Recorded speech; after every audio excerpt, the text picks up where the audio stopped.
Hello YouTube and welcome to an audio vlog. I wrote down 40 lines of notes and I'm going to be coming at you from about iRacing.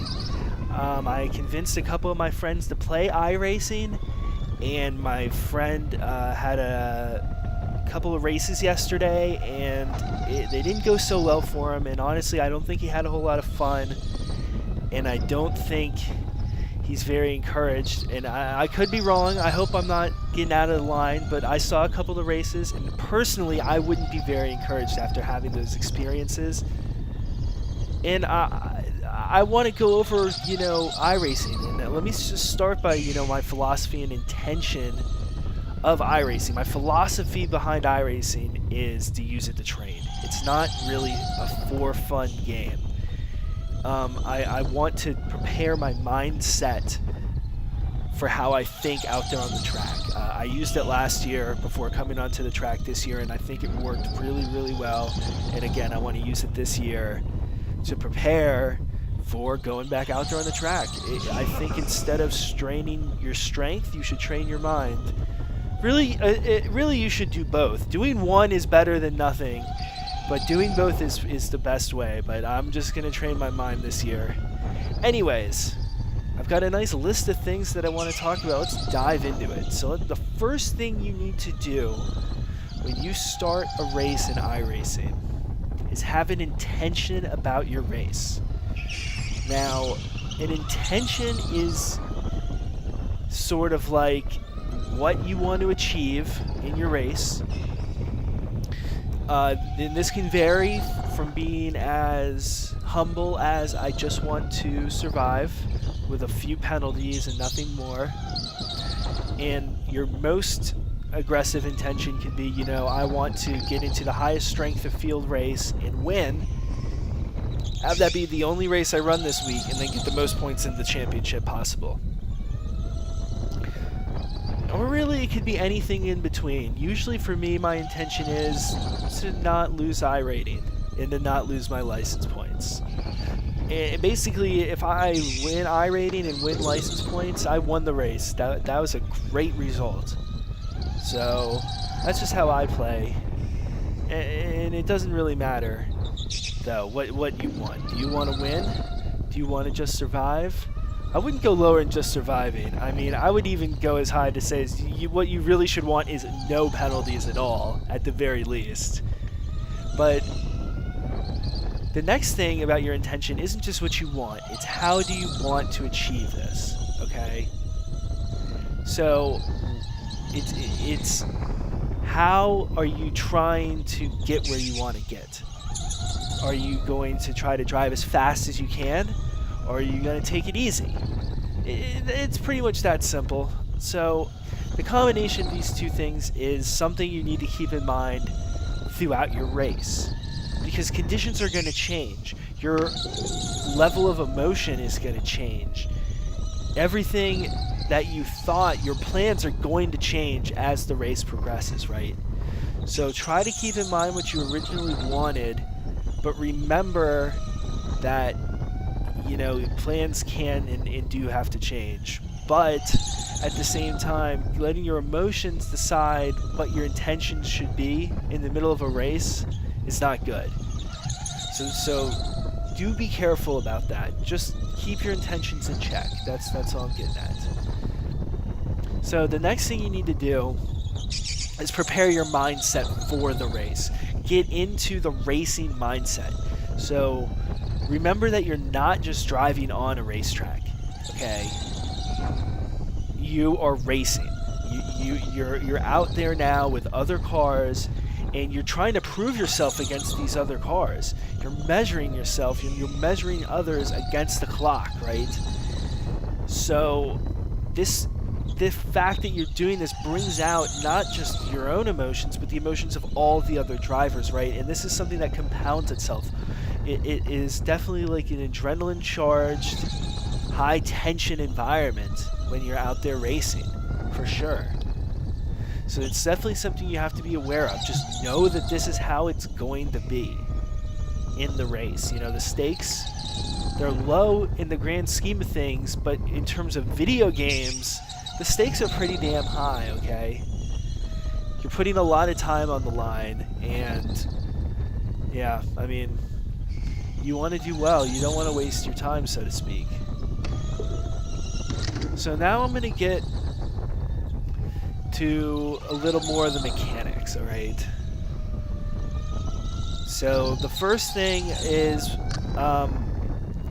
hit your marks, right? That's just your normal thing you have to do in a race, is hit your marks. You know, corner entry, braking zone, corner entry, apex, corner exit. You know, do what you have to do to get around the track. That's the main thing, because most of the race you're going to be driving by yourself. You're not going to have a car next to your car for most of the race. It's going to mostly just be you by yourself. Okay, so hitting your marks is key. Even if there's a guy a tenth of a second behind you, he's still behind you. You know what I mean? That's all I'm trying to get at. So the next thing you have to know before you get into the race is your marks for when you're not on the right side of the track. So, okay, if you're trying to pass somebody on the inside, where are you? You're on the inside of the racing line, correct?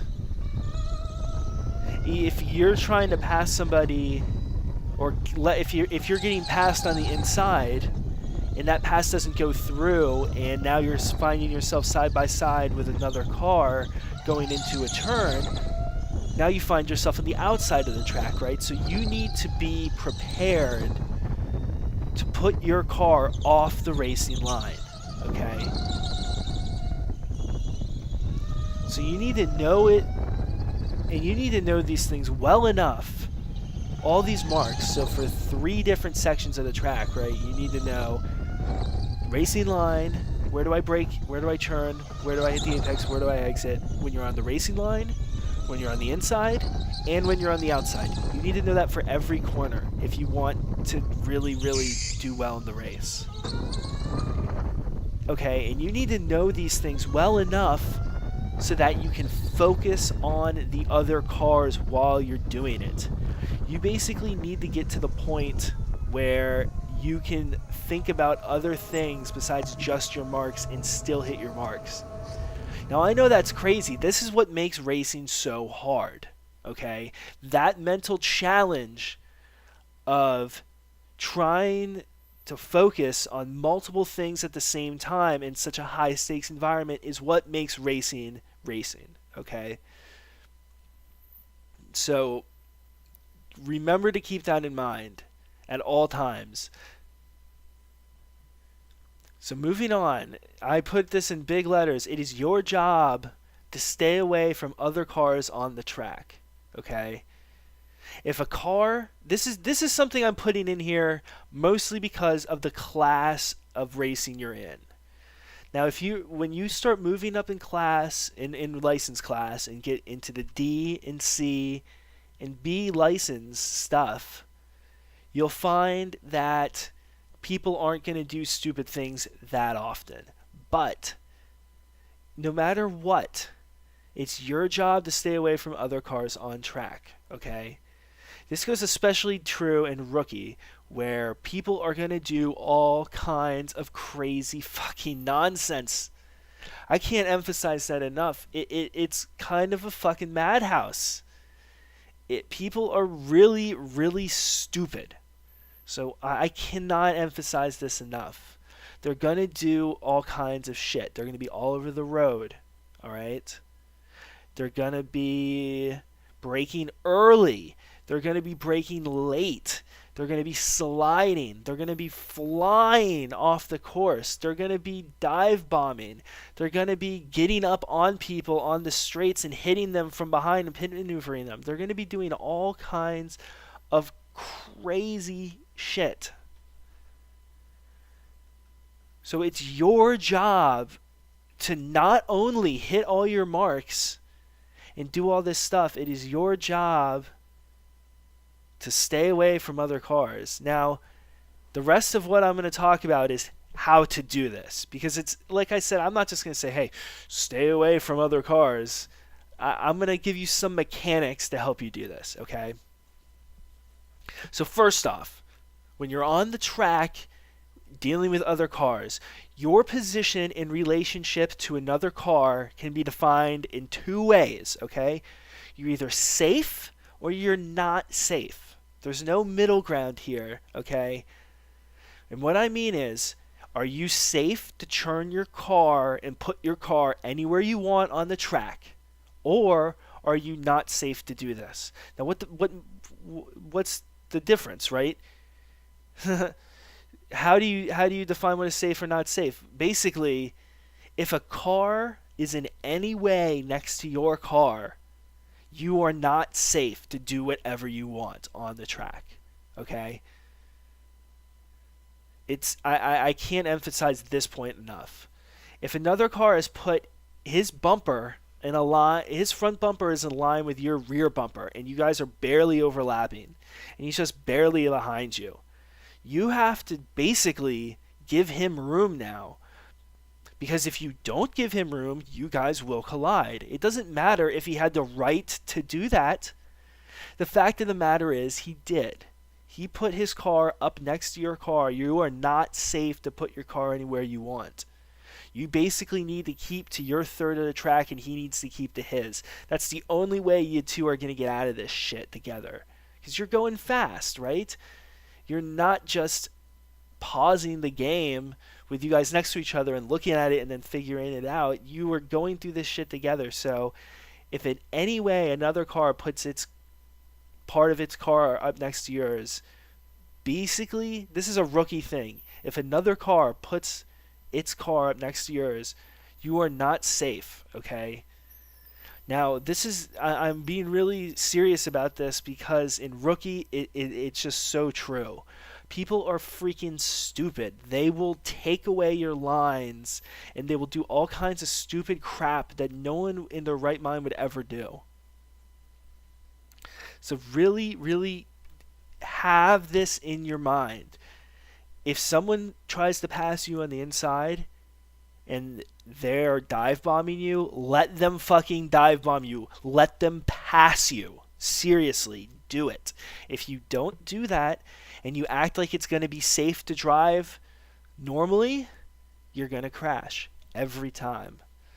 If somebody comes up on the straight on the outside of you, say you're on the inside of the racing line and somebody starts coming up the outside of you right before the braking zone, and they put like their bumper in line with your bumper, and you try to churn and you try to get onto the racing line, you're going to crash. Did they have a right to put their car there? Yes. They got their car there, so it's your responsibility. This isn't like necessarily... Now, this isn't like a track day. This is where it really differs from a track day. You can get up there in other people's business. Now, here's the other thing. I said when somebody does this crap to you, you should get out of the way. So is turnabout fair play? Should you be allowed to go up there and dive bomb people or put your bumper, just your bumper, on someone's outside and, potentially pit maneuver them and do all this? And the answer is no. You have to basically be above it all in rookie. You can't... on one hand, you have to put up with everyone's crap, but on the other hand, you can't dish out any crap of your own. Does that make any sense? You just have to take it. You literally just have to grin and bear it in rookie. And I know it really sucks. And so I do apologize for getting you guys into this game, but grinning and bearing it and taking it is going to make you a better racer on the track in real life. I just know it. So the next part, that's owning the track. Now this is a little less for rookie. You can do this stuff in rookie, but I would maybe save it, practice it, but save it a little more for like once you get into the C-class races, okay? So that's my first little note. Don't rely on being right. So seriously, in rookie especially, don't rely on being right. Just because you own the track and the track is yours doesn't mean you're going to avoid a collision, right? If you're passing someone on the inside and they're stupid enough to turn in and come down to the apex while you're next to them, okay, sure, that was your track. to take, but they still fucking hit you. So you have to really think about what you want to do. Are you going to go for that inside pass? Are you going to put your car next? Say someone's driving erratically. Are you going to try to pass them on the straight? Because when you come next to them, they're going to slam into you. Say someone's blinking. You know, maybe it's best to just slow down a little, lift off, and coast and put a second or two between you. I know that sounds crazy, but in rookie, it might be the way to go. Anyways, basically, I think I already said it. The inside line is the owner of the track, right? If you get your car, basically, if you get your front bumper to the door of the car and you're on the inside, you own that line, and that's your racing line. If you don't get to the door of the car, you're supposed to back out of the turn, and that's it. That's how you take the line away from someone else. And when you take the line away from someone else, you typically get the pass, right? Unless they can come back and do the same thing to you in the next turn. So, and unless it's an S turn, that's very difficult in auto racing. It's not like motorcycle racing. So, the main thing to owning the track, again, is to be flexible. I know... Basically what I'm trying to say is you can own the track and be right about that. And in a real racing series, they might penalize the other person. You know? And just because that other person gets a penalty doesn't make your race any better, does it? So just think about it. Be careful. So next thing, let's get into some real mechanics finally at the end here. I got a couple things that can maybe help you out. Now that I'm trying to help you guys just realize that you need to stay away from other cars. That's all I'm trying to do. So finally, if you're faster than another car, okay, and you're following them, consider taking the wrong line so that you're not following them. I know that sounds crazy. Like if they're on the racing line, maybe put yourself on the inside and just don't try to pass them or anything. Just put yourself on the inside and chill. If they're on the inside, put yourself on the racing line again and chill and just follow them. That's a good strategy for me because it kind of psychs people out. If that person is truly slower than you and you start doing this to them, it's going to kind of freak them out because you're going to be in their mirrors like kind of off to the side, and it's going to look like you're trying to pass them, right? And it's going to make them get defensive. And when they start getting defensive, they start getting... their emotions go up. I'm using the emotional factor of racing, right? I'm trying to get them to pay more attention to me than they're paying attention to their marks, okay?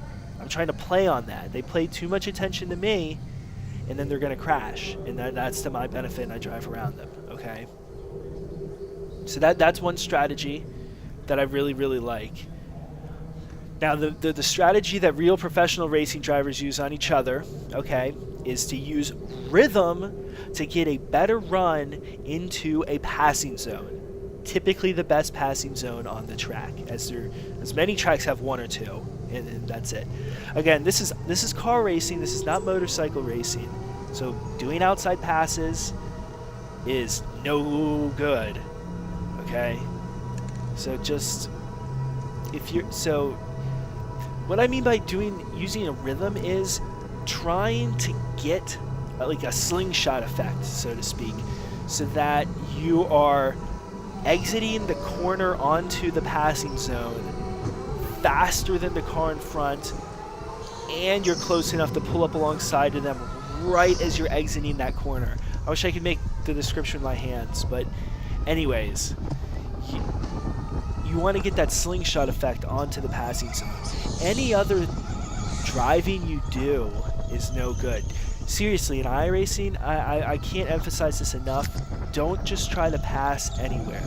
Only pass in areas where you know your reference points on the inside or the outside, okay?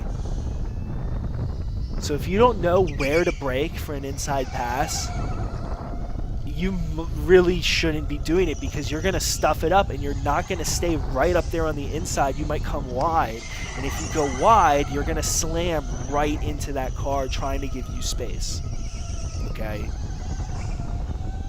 But if you do know your stuff, man, and you know your stuff, and you can get up next to a car or get your bumper up to their door, and you can have the inside line, and you start turning in, and you can keep the car braking off the racing line. You're braking on the inside of the racing line, and you're keeping the car all the way down to the apex without going wide at all, and all that good stuff, and you can stay ahead, then you can make that inside pass. And you can do it cleanly. So those are the best tips I can give for passing and following other cars. Now, being followed is one that really gets me, because being followed gets your emotions really, really worked up. You know, you don't know what to do. So I'm going to try to give you 3 strategies to pick from. Basically, these are the 3 tools I have in my toolbox to deal with being followed, okay?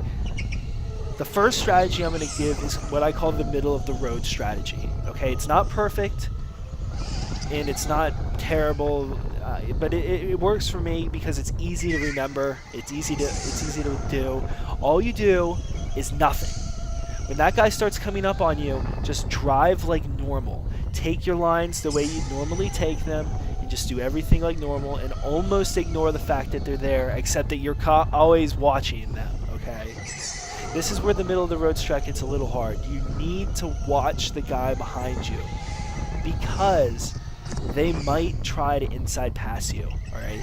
And if they get their bumper up to your door, or if they even get their rear, if they even get alongside you at all coming into a turn, right? Especially in rookie, if they get up inside you or outside of you at all coming into a turn, you know they're trying to pass you. So if it's an inside pass, maybe you should just let them go, because they're faster than you, right? I would honestly just let most any decent inside pass attempt go, because if you don't, you're going to crash. So you just got to watch for that. You got to watch for dive bombs. Like I said, people coming up on the inside of you. Keep your eyes in the back of your head while also hitting your marks. It's really tough. It's really tough. So the next strategy is the conservative strategy, which is basically to allow the other car to pass you easily. And what I mean is the hold, as they say, if you ever watch racing on TV, it's called holding the door open. You can either hold the door open by mistake or on purpose. And it basically just means missing the apex, you know, going wide or not turning the car in early enough. So turning your car in late. If you turn the car in late, you'll give your opponent an opportunity to start coming up on the inside. So just turn in late, hold the outside of the turn, and just let your opponent by. That's just very conservative. It's the safest thing to do. So the next step is, of course, what I call, you know, racing, the crazy strategy. So it's crazy, but really what you're doing is the middle of the road strategy. So drive well, hit your marks, and keep your pace good. Now, what you need to do is block, you know, in the passing zones. They're typically going to go for you in passing zones. So what you need to do is block the entrance to those passing zones. So at the end of long straights or whatever constitutes a passing zone on that track, take your car and put your car on the inside. Force them to go even further inside. If they're still willing to go and go all the way to the inside when your car's still to the inside, you know, that's fine. Also, so this strat has the downside that they can make an outside pass technically work, right? If you go to the inside and make them go around the outside of you on the racing line, they have a bit of advantage because they might be faster than you, which means they can go on the racing line more easily. But anyways, I'm not going to go into that too much. I really don't think in rookie class you should be using the crazy strat ever. Seriously. Either be middle of the road and just drive your race and watch out, or just let them by. So I think that's everything. I mean, I hope you know you listen to this one day or not. So this is maybe for my own benefit more than anything else, just reminding myself of how to race. But at the same time, I wanted to give you guys sort of my racing philosophy. You know, how am I able to have fun in iRacing? And it's with all this, so to speak, knowledge that I have about racing. Okay, and I wanted to maybe pass that on to you guys, because racing isn't like driving. Notice it, I never once in this video did I say oversteer, understeer, balance weight transfer. I never said anything about driving. This is all just racing. So remember that driving is a prerequisite to racing. But racing and driving are not the same thing at all. When you're racing out there, you know, you have all the driving stuff plus a ton of everything else. That's why I went on and on about hitting your marks. That's what really matters, you know. If you can keep the car under control, if you can avoid understeer, if you can avoid oversteer, if you can avoid really weird weight transfer shifts, if you can just keep the car nice and stable, if you can keep everything nice and smooth, if you can basically drive slower than you really can. Don't drive as fast as you can, but drive a little slower. Take it down a little bit. Roger Lyles says this, do 75% on his track days. Now, I wouldn't do 75% in iRacing, but do like 90% maybe. Just seriously, when you're out there racing, just take it a little easier, because that lets you focus on other things besides your reference points. It lets you focus on those cars, those fucking assholes out there on the track trying to kill you, okay? Alright guys, cheers. Think about your riding, think about your driving, and have a great rest of your day.